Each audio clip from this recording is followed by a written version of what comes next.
Oke, jadi hari ini kita akan membahas sebuah film yang berasal dari negara Hindia yang berjudul Chetak Haijan. Film ini dibintangi oleh tokoh papan atas India yaitu Shah Rukh Khan, Anushka Sharma, dan Katrina Kaif.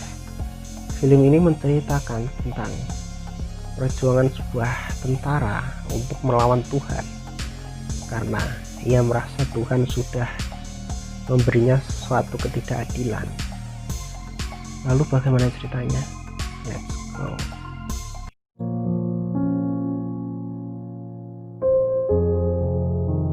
Pada awal film ditemukan ada sebuah bom di pasar dan seorang tentara yang sedang menjinakkannya.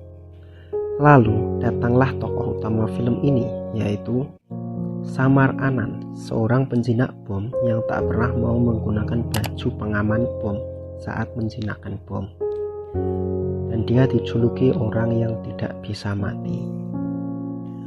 Lalu Samar pun menjinakkan bom itu dengan mudah dan langsung pergi lagi dari tempat itu. Dan film pun mulai.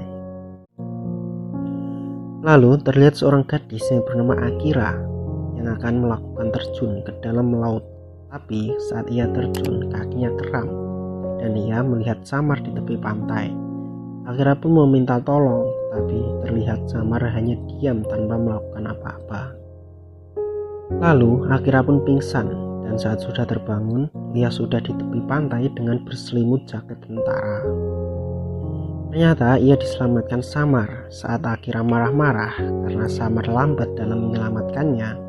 Samar memberinya teh. Saat Akira masih berbicara, ternyata Samar sudah pergi. Lalu Akira menunjukkan rekaman terjunnya kepada teman-temannya karena ia sedang bertaruh dengan teman-temannya. Lalu datanglah Catherine yang mengatakan akan mengajak teman-teman Akira ke London untuk memproduksi film. Lalu Akira menawarkan dirinya, tapi ditolak oleh Catherine. Saat Akira di kamarnya dan membuka jaketnya, ternyata ada buku harian Samar yang terjatuh dari jaket. Lalu Akira membacanya. Dan scene pun berganti di saat Samar masih berusia 25 tahun. Dia sedang membersihkan salju di depan gereja. Lalu datanglah seorang gadis cantik yang menuju gereja sambil berlari. Saat di dalam gereja, gadis tersebut berdoa kepada Tuhannya agar menggagalkan perjodohannya dengan seorang banker.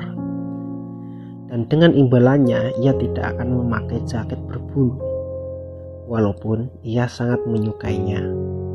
Lalu gadis ini pergi dari gereja dengan mobil mewah.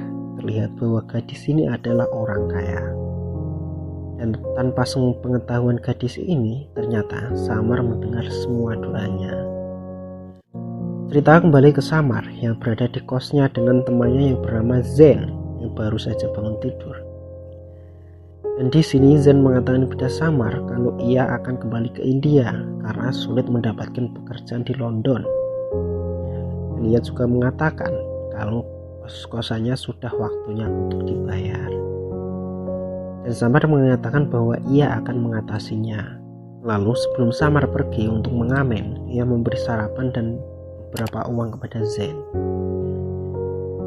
Dan di sini terlihat Samar adalah orang yang bekerja serabutan. Dia kadang mengamen, kadang bekerja di toko ikan, dan kadang juga dicuci mobil. Dan saat Samar mengamen, ia terkadang tidak sengaja bertemu gadis yang ia lihat di gereja. Saat Samar bekerja di toko ikan, ia ditawari oleh pelanggannya untuk bekerja di restorannya karena Samar memberikan pelayanan yang baik padanya.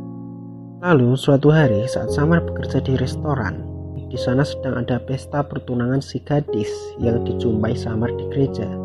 Dan nama gadis itu adalah Mera. Saat Samar membuang sampah, ternyata Mera sedang di sana sambil merokok. Dan Mera bertanya, apakah Samar yang menyanyikan lagu salah, yaitu lagu yang Samar nyanyikan saat mengamen. Dan Samar mengiyakannya. Lalu Samar bertanya, mengapa ia tidak bahagia tadi di pesta? Dan Mera mengelak. Ia mengatakan bahwa ia bahagia.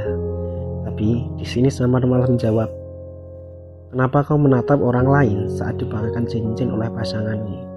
Dan kenapa pula kau meninggalkan pestamu sendiri? Lalu Merah pun hanya diam. Lalu ada teman Merah yang memanggilnya, dan Merah pun kembali ke pesta. Esoknya saat Samar selesai mengamen, tiba-tiba Merah menawarinya uang 500 pound dan memintanya untuk mengajarinya satu lagu India yang bagus. Dan Samar pun menolaknya. Ia tak mengajar untuk mendapatkan uang. Lalu Merah mengatakan, kalau gitu ajari aku tanpa bayaran. Samar pun menjawab bahwa ia bukan orang yang bodoh. Lalu saat Merah akan pergi, Samar menghentikannya dan mengajukan sebuah kesepakatan, di mana Samar mengajarinya lagu India dan Merah harus mengajarinya bahasa Inggris. Lalu Merah pun menyetujuinya, dan kesepakatan tersebut mereka namai dengan kesepakatan London. Lalu mulai saat itu mereka sering bertemu untuk mengajari satu sama lain dan saling mengenal satu sama lain.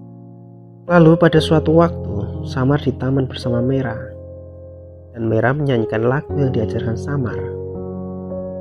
Dan Samar mengatakan Merah kurang menghayati lagu tersebut. Lalu Samar menelpon temannya yang bernama Maria. Samar meminta Maria untuk membawa Merah ke suatu kumpulan malam. Dan saat di kumpulan malam tersebut, Samar dan Merah menjadi semakin dekat melalui malam itu dengan bersenang-senang.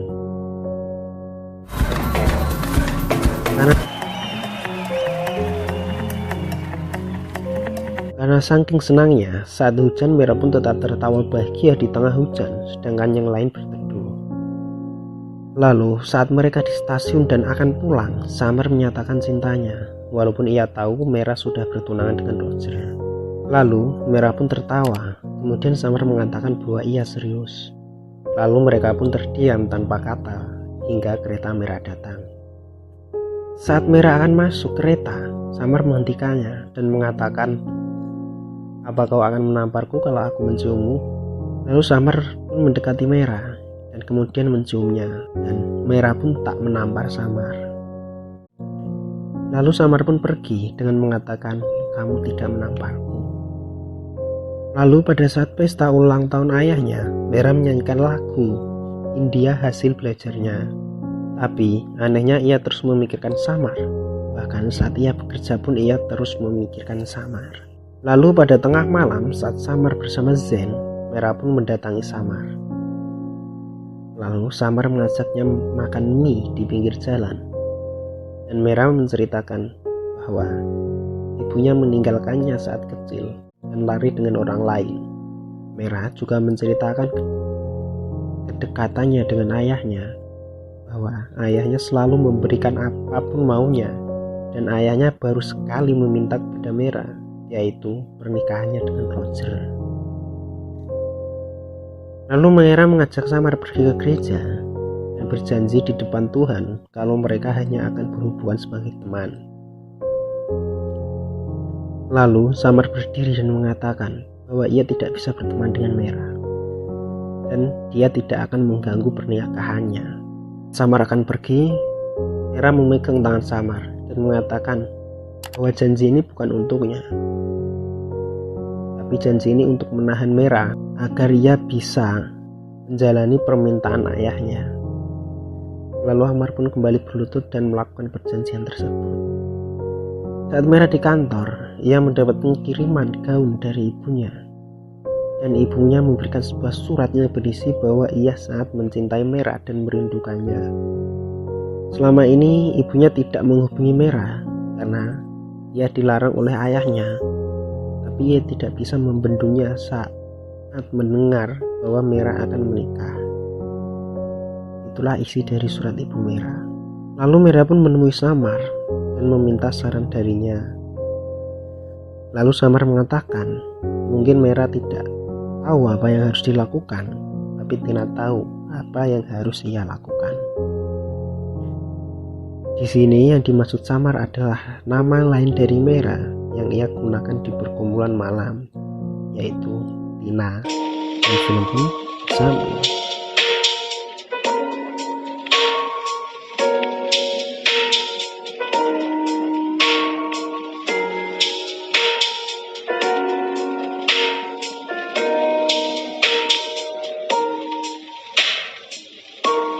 Only the man